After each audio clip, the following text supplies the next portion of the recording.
do we remove ourselves from all the fear and anxiety that surrounds us, especially in the past few weeks, with everything that's happening in the news?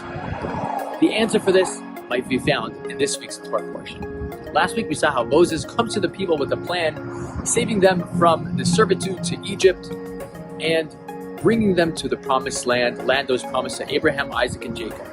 As he preaches to the people, they're inattentive though.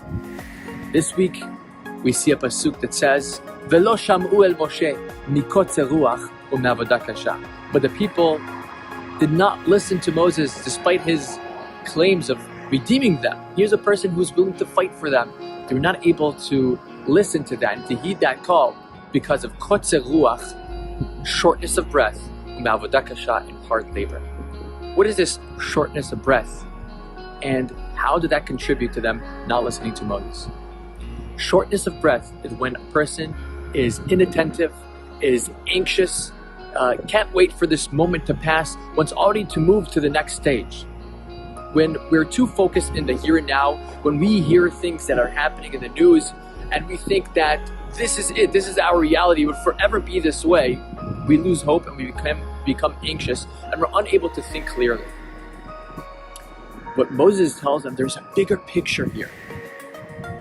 Yes, there are day-to-day things that are happening that might be hard for us to understand. There is so much that we struggle. But take a zoom out and look at the bigger picture. Look at what Hashem is trying to do for you over here. Yes, it might be hard this period right now, but God is ultimately bringing us closer to our redemption. Remember this.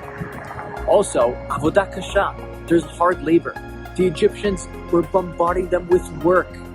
They are just constantly feeding them into their mind that they have to work, and they're unable to think about the greater picture.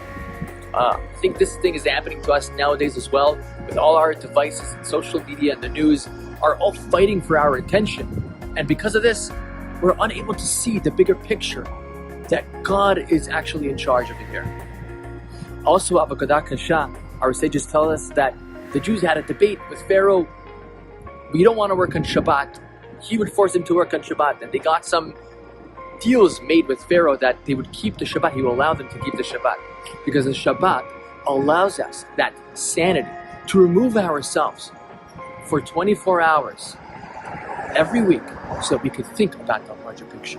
When we're caught in the day-to-day motions, we think that the things that we're struggling with right now are the only things that are happening.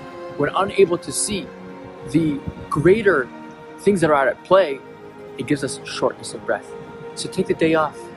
Enjoy the Shabbat. Enjoy the time with your family. Connect to your Creator. Understand that you're not in control. God is in control, and He's bringing us ever so closer to the final redemption. Shabbat Shalom.